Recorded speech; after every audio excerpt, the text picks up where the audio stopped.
চক প্ৰথম কথাটো হ'ল যে আমি পঞ্চায়তত একান্ত ইচ্ছা সত্ত্বেও সম্পূৰ্ণ এলায়েন্স আমাৰ মাজত নহ'ল, যিটো কথা বাৰে বাৰে কৈ আছিলোঁ। কিন্তু তথাপি সেইবোৰ কথা এতিয়া ক'বলৈ নাযাওঁ, কাৰণ এইটো অতীত উইড্ৰ কৰা দিনো পাৰ হৈছে।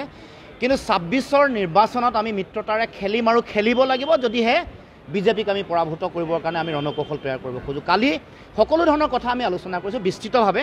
সেইকাৰণে এৰা ধৰাৰে আমি বিজেপিক হৰুৱাবৰ কাৰণে সকলোৱে আমি ঐক্যবদ্ধতাৰে যুঁজিব লাগিব।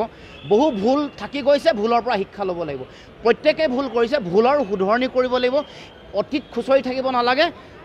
পঞ্চায়ত নিৰ্বাচন হোৱাৰ পাছতেই পঞ্চায়ত নিৰ্বাচনত যেনেকৈ পাৰি ৰণকৌশল বিৰোধীৰ প্ৰাৰ্থীসকলক জিকাবৰ কাৰণে ৰণকৌশল তৈয়াৰ কৰিব লাগিব।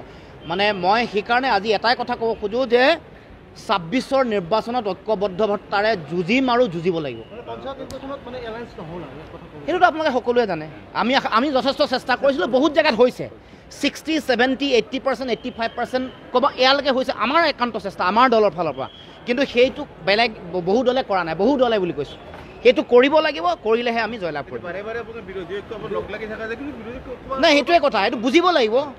ক্ষতি যিমান হৈছে, পৰাজয় হৈছে, তাৰ পৰা শিক্ষা ল'ব লাগিব। শিক্ষা নল'লে ফল বিৰোধীয়ে মানে শাসকীয় পক্ষ লাভ কৰিব।